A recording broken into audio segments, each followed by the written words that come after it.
Hi friends, this is Leslie from a series of Frugal Thoughts. I had to see whether or not it's taping up there, and I couldn't tell if that was doing it or not.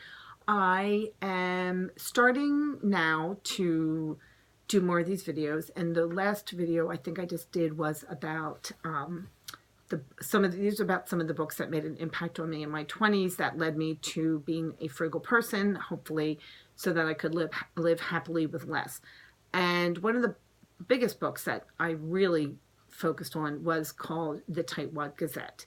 The Tightwad Gazette is written by a woman named Amy Decision.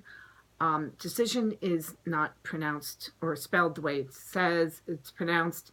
It's a whole bunch of vowels and consonants, so I would suggest you just Google Amy, the Tightwad Gazette, and the name will come up. I haven't read this book in about 15, 20 years. I did reread it a lot in my early 20s, mid-20s, and into my 30s. But she really was the person who started to, for want of a better word, glamorize being a tightwad, which I do not think I'm a tightwad. I think I am frugal, and I just did a video about the definition of frugality, and which is has positive connotations versus being miserly or stingy, which is not.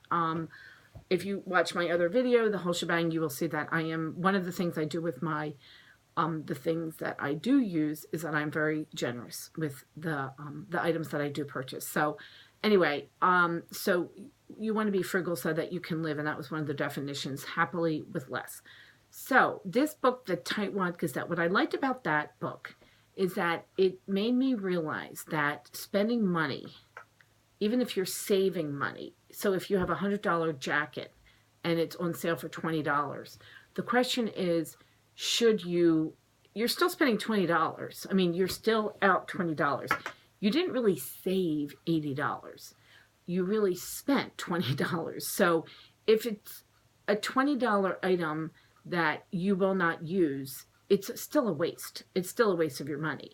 How many of us have clothing in our closets or food in our pantry that we bought with coupons or, great deals or discounts, but then we don't use them? So, and throwing out old food is wasteful and necessary, but wasteful. And donating your clothing to an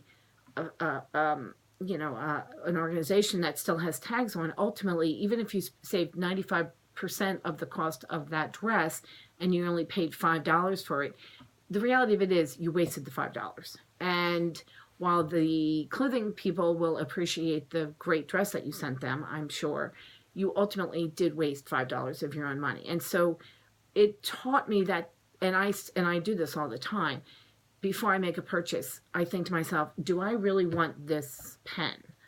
I mean, it looks like a nice pen, and it is a good deal. It's only 20 cents, and I do need pens, but do I already have pens that I can use, or will I really use this pen?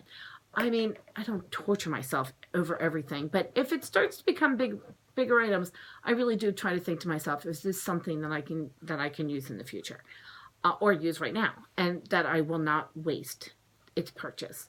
The other thing that she taught me to do and to look at is to always consider whether or not there is a cheaper way to do something before making a purchase, whether or not being a purchase to buy airfare tickets or to buy a new pair of jeans, whether or not, does it have to be a new pair of jeans? Can you use a hand-me-down pair of jeans? Does your sister, neighbor, cousin have a pair of jeans that you can use? Do you know someone who's always trying to get rid of their older clothes? Is there a thrift store near you?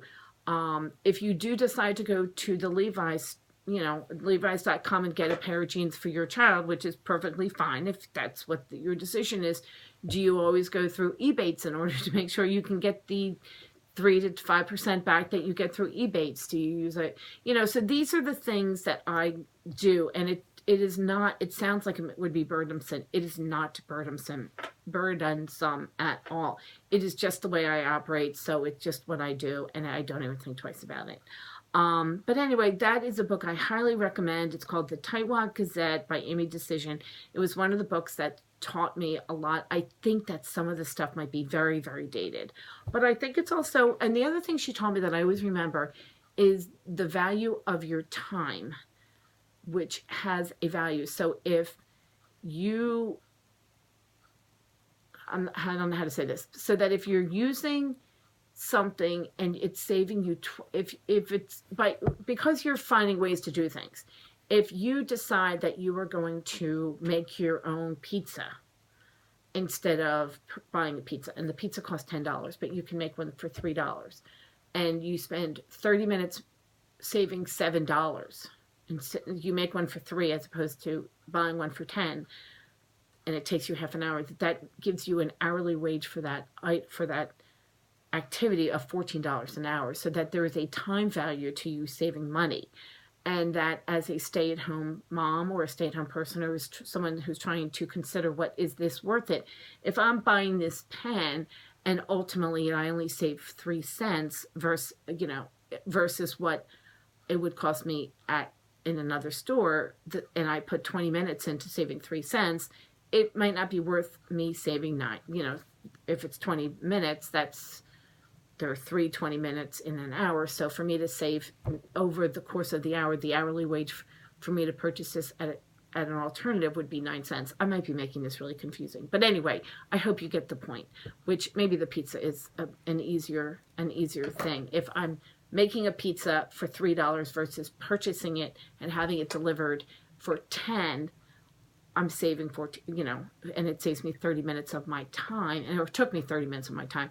That's saving $14 for those hours. I might have been making this confusing, but anyway, those were some of the lessons that I learned from that book. Hopefully you will learn other lessons. I highly recommend it. It's called the Tightwad Gazette by Amy Decision. Thank you so much for watching this video. If you like this kind of content, please like my video and please consider subscribing. I will be putting out videos more consistently now that I finally got on the roll, and hopefully this will help you with your journey to living a frugal life, which is living happily with less. I love that definition. Thank you so much, and I'll see you next video. Thanks.